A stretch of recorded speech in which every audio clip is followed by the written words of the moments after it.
actually, when I made that first album I put out, the first two albums I put out were hip hop. Really? Oh, wow. So you really do, your music really does cut across genres. I've always been just a songwriter, and I kind of can work within. I don't, feel called to write a certain genre or anything. I think hip-hop was an easy way for me to make music without really knowing how to play instruments at the time. That's what it was for me, So once I picked up a guitar, I've been leaning towards other stuff. So we'll ask you, when we get started to be, like, say, 4 to 6 inches off the mic. Okay. Yeah, everybody seems to be on. Hello, music friends on Facebook. And these are my headphones, I take it? Yes, sir. And there's a knob down there to control the volume. Okay.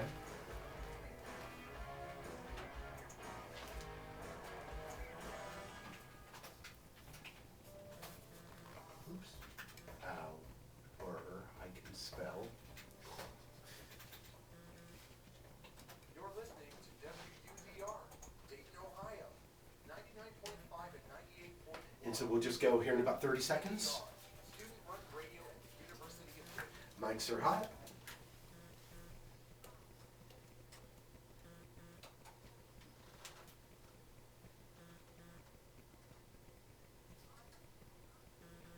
Well, now I'm just embarrassed. Thank you, Katie. That was very sweet of you. You're listening to your Tuesday afternoon alternative here on WUDR Dayton. Rockin' the Gem City, music in all directions. Support your local music scene. Speaking of supporting our local music scene, I am overjoyed to have a guest here in the studio. Jason Trout of the Touchy Feelys is here in the studio. How are you doing today? I'm doing great. Thank you. It's a pleasure to be here.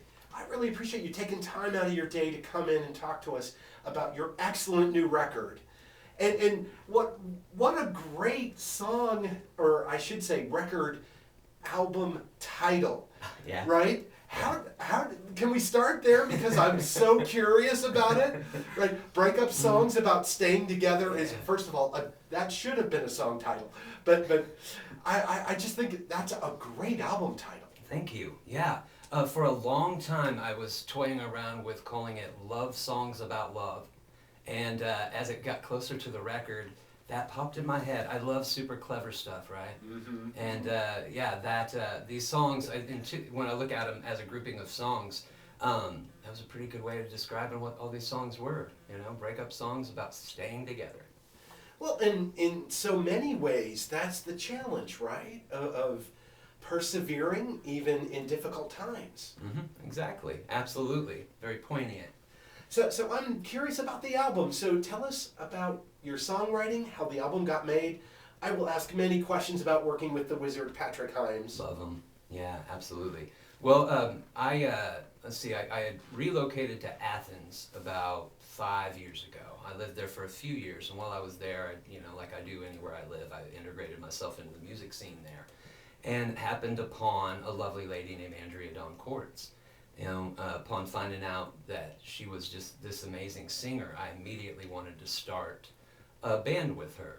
I'd been wanting, as a guy with an acoustic guitar, I'd been wanting that kind of Graham Parsons, Emmylou Harris type of thing for a long time.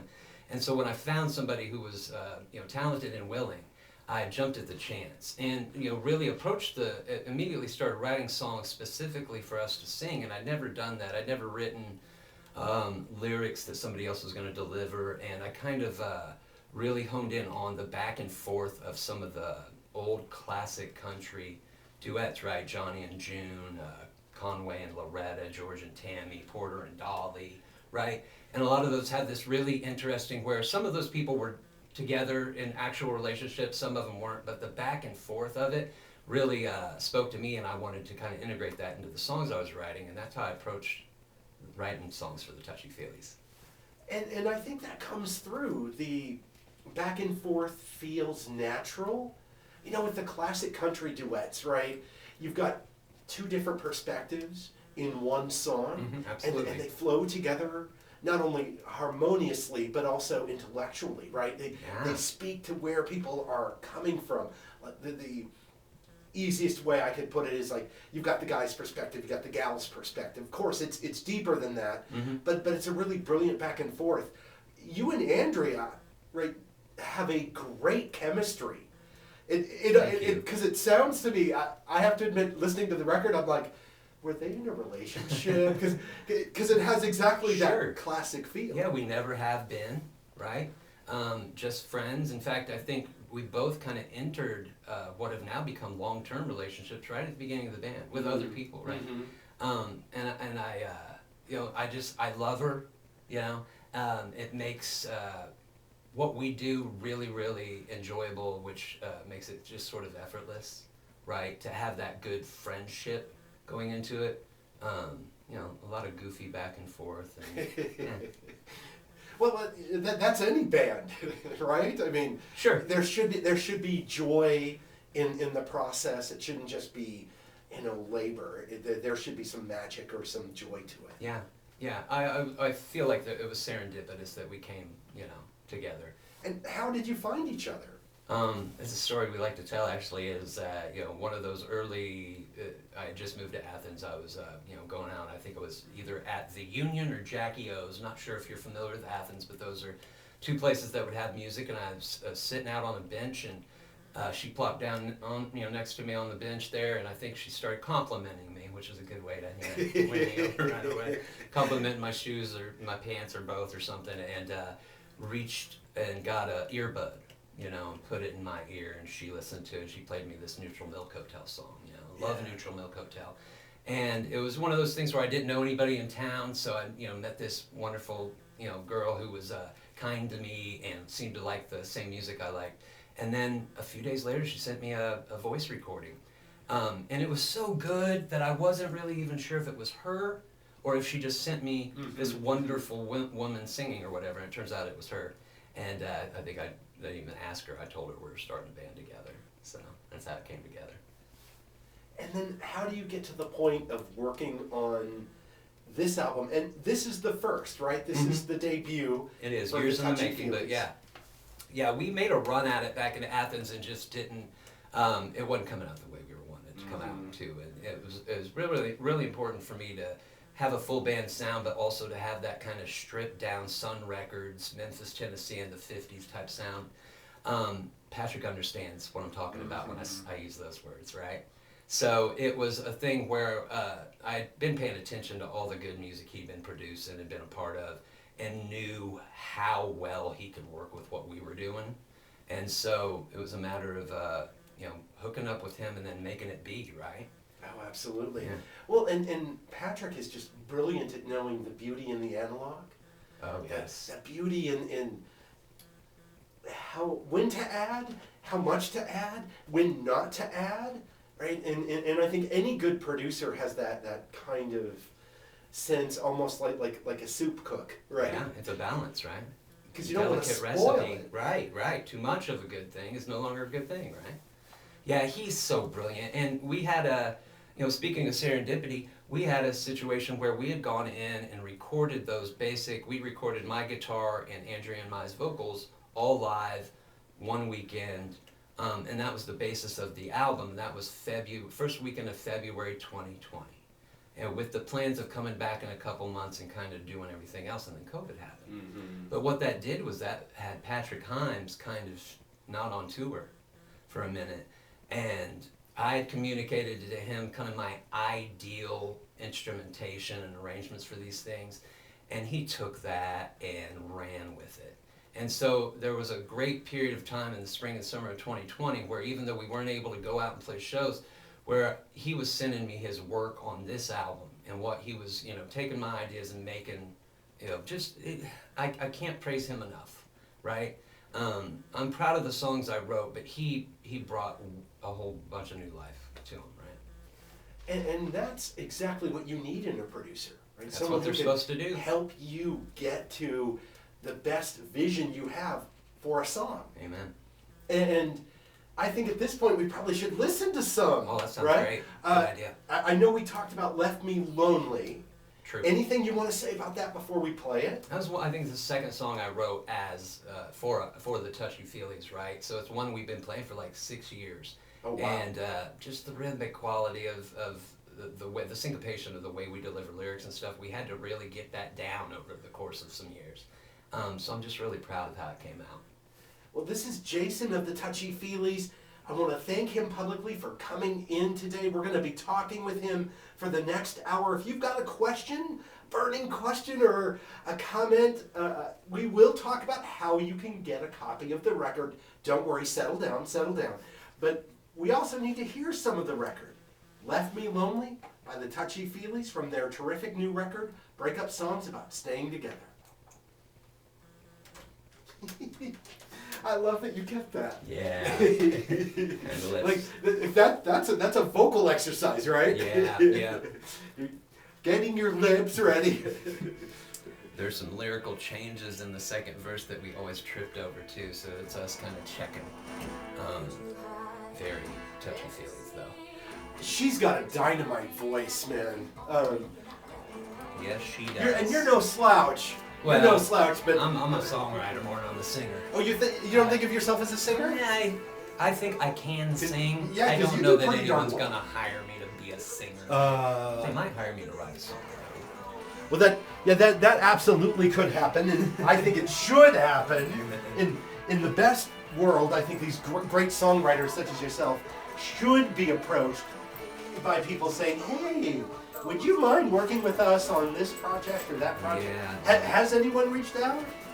Here and there, right? I've had opportunities throughout the years, but in recent times, we really trying to look into music licensing and see if I can't get these songs placed in places, right? But yeah, I'm always open to anybody willing to work with us. Jump from there to hard time. That seems like a good jump. Yeah, that'll do. But yeah, it'd be nice for Dayton is full of, well, not just Dayton, but this area is full of great songwriters. Yeah, I think so. And if talking to a few people, it seems like there's this whole infrastructure now in the area about helping local musicians get their songs placed in films and television and things like that. Oh gosh, I'm never remembering Matt's last name. I know everyone by their first names. He plays bass in Frontier Folk, Nebraska, and his day job, as you say, is actually music pushing, music promotion. Oh, really? So I'm definitely going to have to share contact information with you with Matt, because Matt has been, well, I mean, good Lord, song pluggers, it's just an endless job, right? And it's absolutely, it's not glorious, but he's done pretty well helping people. Okay. But yeah, and he would not all mind that I'm suddenly dropping his name. Yeah. But there are a handful of people like that who I think might have some nice thoughts for you. Right on. Yeah, because always open. This stuff really easily would translate into a whole host of TV shows or something. I appreciate that. I agree with you, and of course I'm biased. I wrote the songs, but they're they're tight, they're catchy, catchy as hell. palatable. Yeah. Yeah. Well, I mean, and clearly, if you're talking like music for movies or TV, people are looking for a certain vibe or feeling, or they're looking for an emotion. Yeah. But it's so interesting because I would swear up and down that you and Andrea Dawn had been in a relationship. Yeah. That's good. The natural chemistry you have, the back and forth, it just flows so well. Yeah. Yeah. I think we're like good actors, right? And we get into the script of the song and kind of fulfill our roles there. Well, have you listened to Charlie and Amanda Jackson's record? And now, of course, they are married, and they are a couple. And I think the similar feel to what you and Andrea Dawn have. I agree. That really good chemistry back and forth without feeling, awkward or stilted. Yeah. Yeah. I agree with you. Yeah, Patrick was actually, when we first came into the studio, was before COVID happened, he was real excited about putting together like a duo night where Charlie and Biscuits and Gravy, Harold. Oh, it killed me not to go the other night to the Winter Folk Fest. Yeah, I didn't go either. Yeah, I love those guys, darn obligations.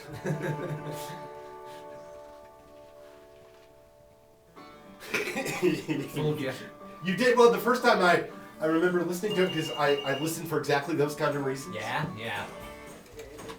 WUDR.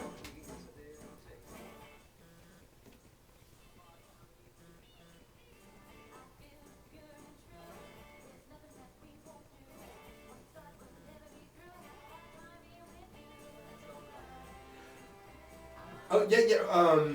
As a student or a paid position?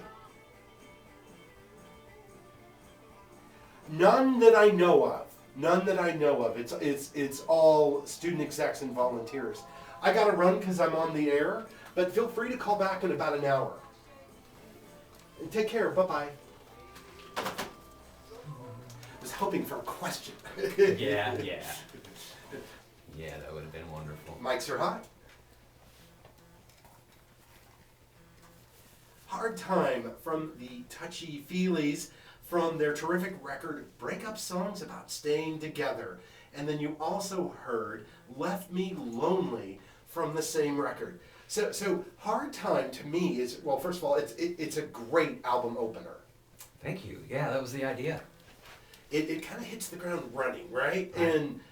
But I'm also curious, it's a song that could easily kind of feel false, but you guys perform it beautifully. Okay. Feels completely authentic. Was that a hard song to write? Well, that was the first one I wrote.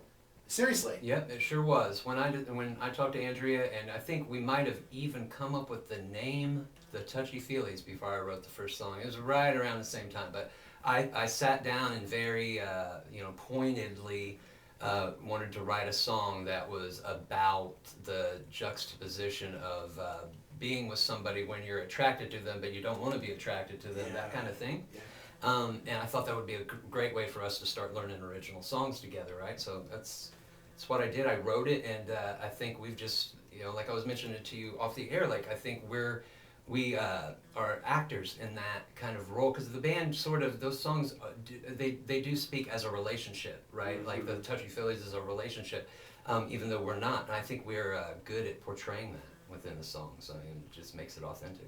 And so, like we were saying off air, it's almost like there's a bit of acting involved, but we've all had good and bad or in between relationships. And so, as a songwriter, do you draw on your past experience even if you're not singing about that person or writing about that person? Of course, right? Sometimes that's all I'm doing. Right? I think with the Touchy Feelys, I was able to relax a little bit and have it be a little more fictional. But I'm definitely, I'm definitely drawing from my emotions. Sure. If you're just joining us, you're listening to your Tuesday afternoon alternative on WUDR. In the Gem City, music in all directions, support your local music scene. Jason is here from the Touchy Feelys. I am overjoyed that you're here because, first of all, I love the record. Thank you so much. It is really, really terrific. And it feels as if the two of you are in a relationship, and I'm going to leave that alone now that I've said it 3 times. That's okay, I get it. But there's a real authentic nature that comes through the music, that comes through the way you sing and the back and forth. Did you envision the record to have that kind of back and forth, or did that just come about as you started to work on the songs? Well, ideally, I think that's what you would want, right? But I think if it's not organic, it ends up being false anyway, right? So, fortunately, it worked out that way, right? So you wanted it and it worked. It would have been awful if it fell flat, right? Yeah, and I think it may have been at our earlier run at the record and stuff, And of course, life, right? And she and I just bumped the microphone. She and I, have our own journeys we're on individually, and then we come together and do these things. And I think that the growth that we've gone through just as individuals has positively affected us as a duo. Well, what's your approach to songwriting? Do the lyrics come first? Does the music come first? Do you get an idea that you can't just get out of your head? I mean, walk me through a little bit of your songwriting. I think more than not what I do is I sit down with a desire to let my fingers do something on the guitar, right? And hopefully whatever they do creates this idea for a melody, because that's when I get really excited, right? It's about finding something I can do on the guitar rather simply, and that I can find a vocal melody that makes me excited. And I think when I do those two things, and those come together, inevitably some sort of emotion is being felt. It's drawing me to a certain place, or pushing me to a certain place where some ideas about what the song might actually be about starts happening, right? And then I labor over the lyrics. Oh, really, really? Sometimes I can write a song in 20 minutes. Other times it takes me, a year to finish the lyrics on a song that I'm sure is good melodically, but yeah, it just depends. I like writing them quick though. Is it easier, or do you prefer it to come like really fast? I do. I want it to come so fast that I don't even have a moment to second guess myself. Oh, sure, Right. sure. Done. Okay. Yeah. Yep, next song. So if you have too much time to think about it, you'd be like, well, wait, does that work? Right. Yeah. Yeah. See, I think it's good to get out of your own way. Right? So is it fair to say that hopefully a melody or a music melody, right, a guitar melody, comes quickly, and then it sounds like you give a lot of thought to the lyrics? I do. Words are so important to me. It's always been that way, right? I think that's what I, am most passionate about is, writing words, lyrics. And so it's important to me that whatever emotion or idea or story I'm trying to convey, that I find the right words, right? But when you're writing songs, a lot of it is rhythm, and syllables, and getting the things that fit right? But when all that comes together, I love writing songs so much, Art. I do. I love it so much. Well, and it's something really beautiful about being able to share that part of yourself with other people. Yeah, it is. Yeah. That maybe it makes some of that struggle worth it. Oh, absolutely. Yeah. Oh, you don't hesitate. Yeah, no hesitation there. Yeah. It's a beautiful thing. So at what point then do you take the song to Andrea Dawn? Yeah, she's probably waiting on a few right now because I've been teasing her about writing new songs, and I do have some. It's usually pretty quick, especially depending on if we have any shows coming up. With the record, I wrote one right before we were going in. I knew I wanted something, and I wrote one right before we went in. So that I sent to her immediately upon finishing it. It's usually I'll spend a few days with it, making sure it's where I want it to be, and then I'll send it off to her, and she'll start learning. Yeah, it's good. And then when she puts in her part, or she adds or contributes to the song, does it just naturally change at that point, or does it still pretty much stay the same? I know when I write a song and I give it to her to learn that it's going to evolve to some degree. And also, she's just a much better singer than I am. It's one of those things where I'm hopeful that she's going to take what I'm doing to a different place. And she's always done that. Well, and you're no slouch. Let me Thank you. Let me be fair here. You're no slouch, but I have to say Andrea Dawn is one of those singers that I'd give her the phone book and I'd be okay. Absolutely. She's just got a real gift. Yeah, she does. And it sounded like she was, the story you told us earlier about the two of you meeting, she was willing to share with you, show you what she could do right away. Yeah, she was. Yep. She'd never done anything like, performing live, recording, anything like that. At the time, I was recording a solo album there in Athens, and I had one particular song that I knew I wanted a female voice for. And so that was her first time in the studio. She came in and did that. And she's just been on this wonderful, artistic ride since we've met, where she's doing some things with other people too, right? And it's awesome to see, because I just think she's super talented, and sometimes people who are super talented are very shy, or, we're all insecure, right? So watching her get a chance to flap her wings a little bit and grow more confident as a performer has been really, really awesome. And the two of you working together, right? That gestalt, that magic combination, right? That it's more than the sum of its parts. Exactly. At what point did you realize, okay, wow, we have something cool here. We have something remarkable here.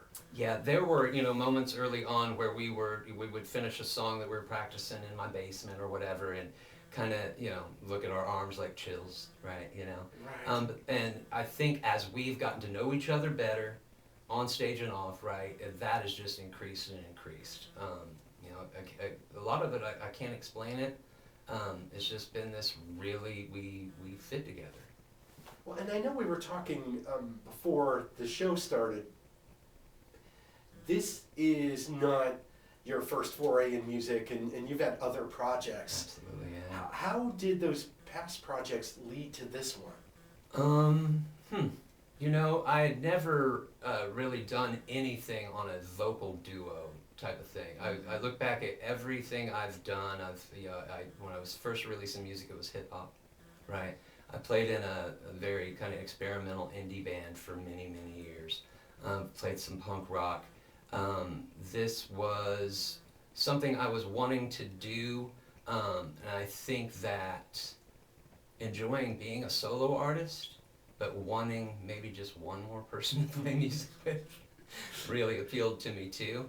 But yeah, just having that, like I was speaking, all the people I mentioned, and Graham and Emmylou, and then a lot of the folk singers now, Connor Oberst had done some things with Emmylou, and it just, this kind of really genuine jealousy would happen when I'd hear other artists, other male artists do things with female vocalists. So I think I was wanting to do a project like this all along. You're listening to Jason of the Touchy Feelys. He has been so kind to come in and talk to us today about the band's new record, Breakup Songs About Staying Together. I think we should play some more. I am a big fan.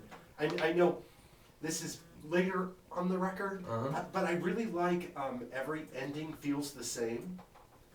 Yeah, the last song, as it should be, every ending feels the same. It did feel okay. Hard Time was sort of a great opener, and then this is a perfect set closer or an album closer. Did you write it that way, or did it just evolve that way? It kind of evolved that way. I think I wrote the song, came up with the title and the idea of it, and then seeing it on paper, I was like, oh, that's got to be the last song on the album, right? Can't miss that. Even Brian Hethlick, who played stand-up bass on the record, was like, that's got to be the last song. I'm like, oh yeah, it is. Planned it. Anything you want to say about it lyrically? There's not a lot of lyrics in it. It's kind of me being as cheeky as I get. Yeah. Right? It's talking about how sometimes a relationship feels like every relationship feels like it's going to last forever, but then every ending feels the same.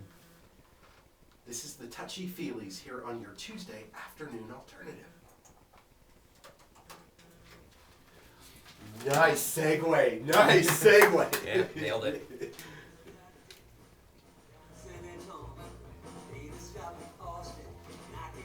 Well, and there's also something really emotionally comforting to not being by yourself, right? Oh yeah. To having someone else you can bounce ideas off of, or something.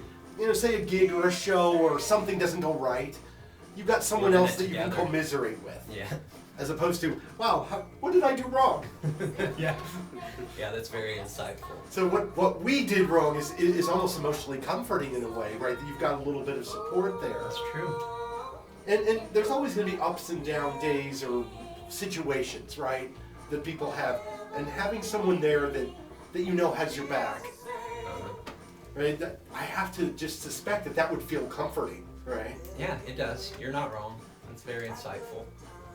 As opposed to a band of like 4, 5, 6 members where now you have lots of different points of view that can maybe sometimes get in the way of delivering an idea. I do think it can complicate things, right? Sure. You're being far more tactful than I. Yeah, I've developed that tact. Well, and being in projects over years, yeah. When to say something, when not to say something. Or if someone asks the question, do they really want an honest answer? Yeah. Pardon me. I suspect that's something that we all, in any relationship, we learn about the positivity of silence. Sure, yeah.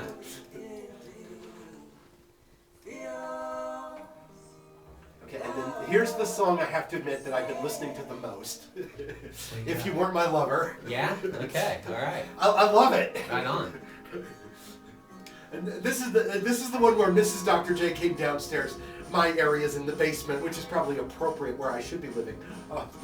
But no. My music space and my office is down in the basement of our home. And she comes down and she's like, "Oh, what country band are you listening to? This is really cool." Because Tracy's from Kentucky, so she authentically knows country music. Whereas I'm a kid from Minneapolis. Oh, are you? Okay. I lost the accent a long time ago, but I'm from Minnesota. Okay.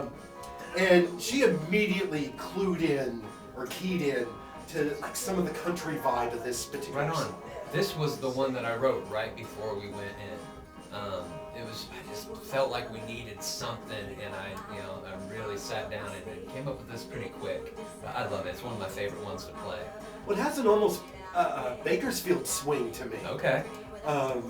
You've got the propulsive of the drums. Yep.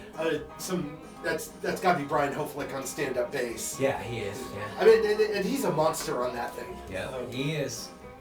He is. And you know what? He might have ended up playing drums on this. Oh, did he? Oh, did he? He didn't. But he may have ended up doing it had COVID not happened. But Patrick ended up playing these drums. Oh, okay. He ended up piecing all the drum work together over the course of a couple months. And nice the way you pull back and the way you let her voice tail off there a little bit. Oh, that's awesome. Yeah. that's just great composition. Right on.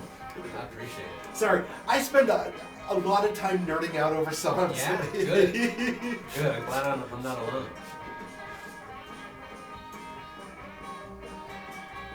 Because immediately you would think, okay, we got to finish that piece to get to the next segment, right? Uh-huh. When no, that trail or that tail is perfect. Yeah.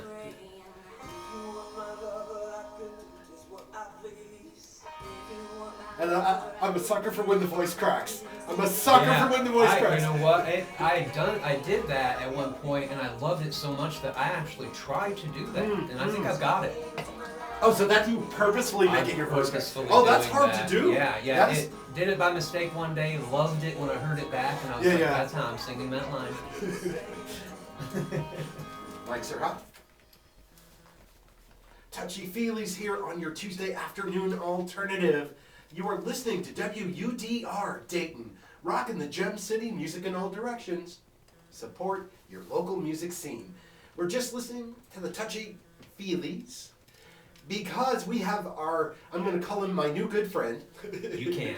My new good friend Jason is here, and we're talking about this record that he so brilliantly crafted along with Andrea Dawn Court, excuse me, and Patrick Himes, the Wizard. Absolutely. But I gotta come back to the vocals. We were talking off air about the vocals and the way, particularly in like that last song, which is one of my favorites from the record, the way Andrea is able to keep that vocal at the end, so you've got that trail that just, it's so beautiful.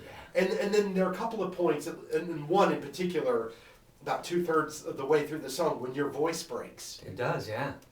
I love that. I love that. And you were saying that you heard that back on playback and you then purposefully did it. I had done it at some point when we were rehearsing and recording it, and heard it back and thought, oh yeah, okay, a voice crack. I love the imperfections in music, right? I think that's where the soul is. So I hate to admit that I actually planned the voice cracking, but I got it to where I can do that every time. Oh. Yeah? See, that's hard to do, right? And not sound like a hiccup, or you know what I mean? Sure. To sound real. Yeah.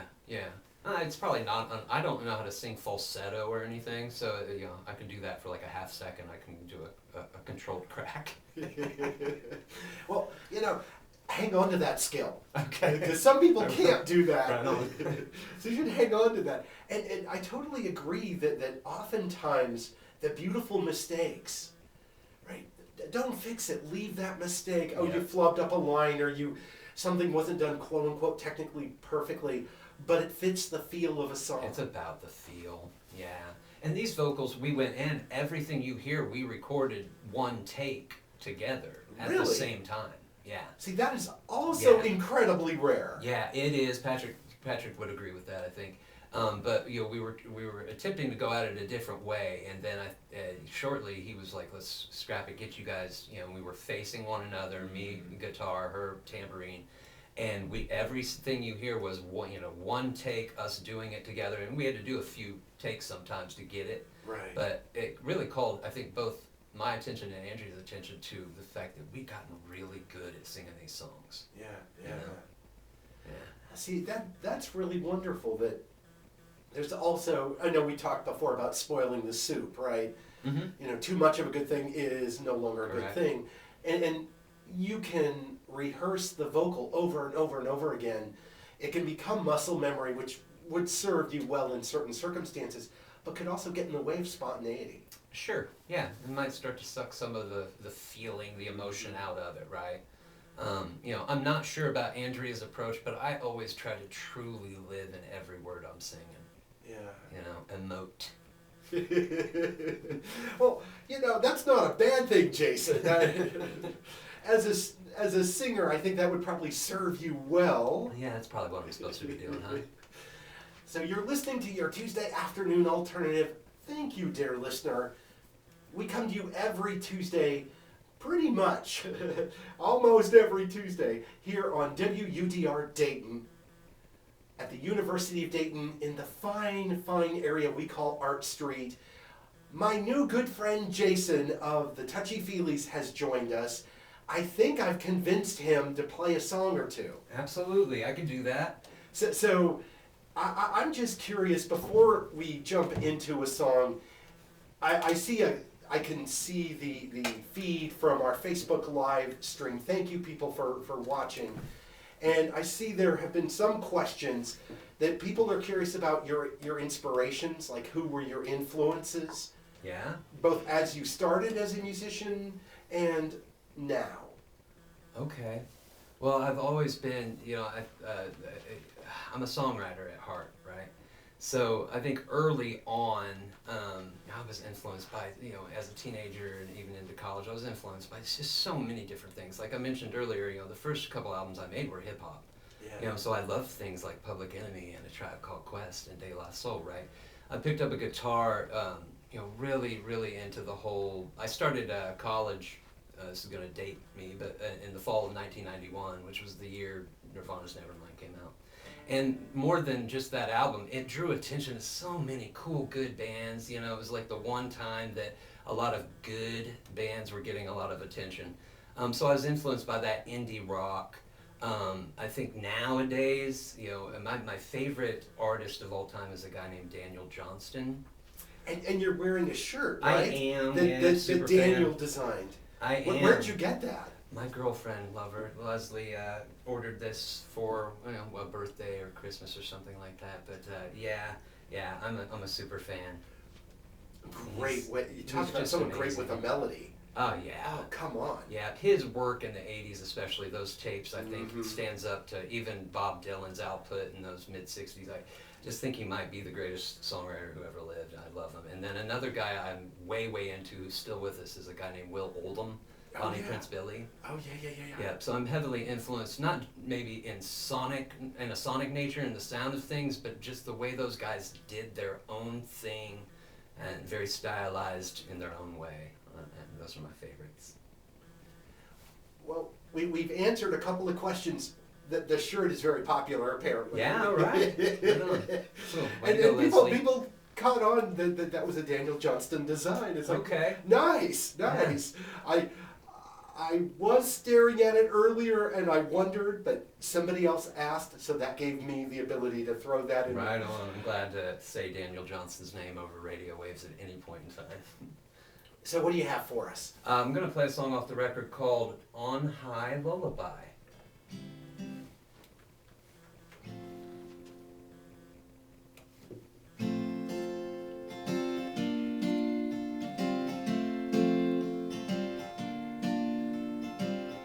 Little in this life comes easy, and all the lessons that I learned are trying to deceive me.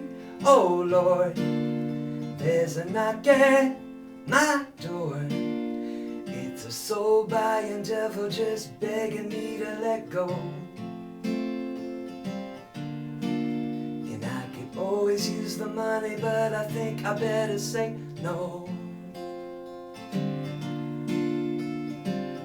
Modern loving, future time, and there's a 4-letter word asking me to decide.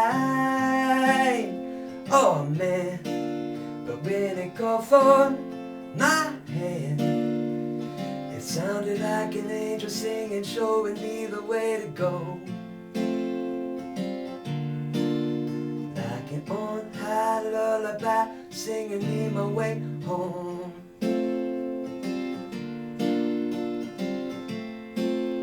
La-da, la-da, la-da-da-da-da-da-da. Ties that bind, sights unseen, and I just keep getting lost in between. Oh boy, it decreases my joy when I can't tell whether it's in front or in back of me. And my heart keeps screaming, there's a place that I have to see. Never wait on a rainy day. When the weather comes, it may be too late.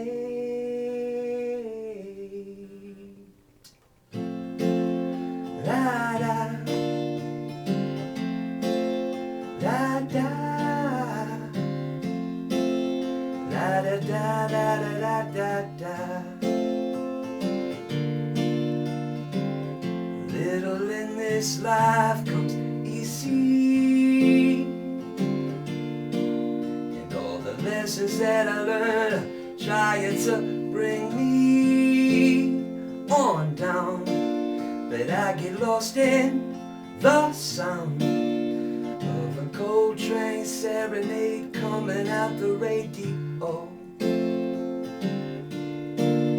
Like an on-high lullaby, singing me my way home. Like an on-high lullaby, singing me my way home. Like an on-high lullaby, singing me my way home. Like an on-high lullaby, singing me my way home. Oh, that's just lovely. Oh, thank you. That is lovely. Okay. Wow, I'm supposed to have all these words, right? That was really beautiful. Okay, wonderful. Well, thank you. You're making me feel real good. Well, that's the plan. Right on. I appreciate it. But that you should record a version just like that. Yeah. That's lovely. Yeah. Stripped down that way. Yeah, okay. Have you thought about doing anything like that? Well, yeah, I like the idea. In fact, when we first did them, before we layered things with Patrick's instrumentation, everything was stripped down, just acoustic and stuff. So it does appeal to me. And Andrea, that's actually the one song, that's why I played it. It's the one song she doesn't sing lead on at any point, right? So, yeah, it's kind of there. But I love the guitar and vocal stuff. Yeah. Jason Trout of the Touchy Feelys here in the studio. Their new record is available now. Breakup songs about staying together. I highly recommend it. If somebody would like to get a copy, and if you're listening to the sound of my voice right now, you want a copy of this record. You should get a copy of this record. Where can somebody get a copy? Okay, well, we've released it on vinyl, right? So that's the hard copies that are available. You can order that through our Bandcamp page. Here in Dayton, you can run over to Omega or Blind Rage Records. And digitally, you can get it anywhere, right? Apple Music, Amazon Music, Spotify, all that stuff. And you guys are on social media, right? I believe there's a Facebook page. There is, yep, we are. We have an Instagram page. I don't, my girlfriend and Andrea kind of tend to that, but I am pretty sure we have one. So we're out there. Oh, very good, very good. Can we get one more from you? Absolutely. You know what I'm going to do? I'm going to play a song that's not on the Touchy Feelys record. It's off of a solo record I did a few years back. It's called I'm Starting to See Myself.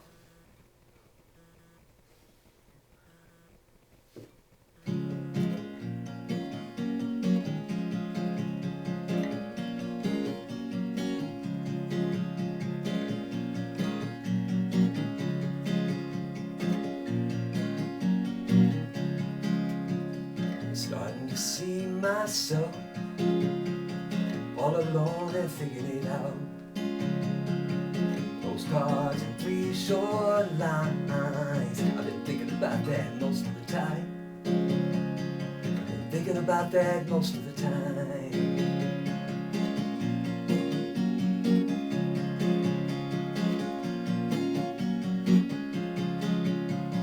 Starting to see you too, crossed up in royal blue, postcards and sparkling wine. You've been thinking about that most of the time. You've been thinking about that most of the time.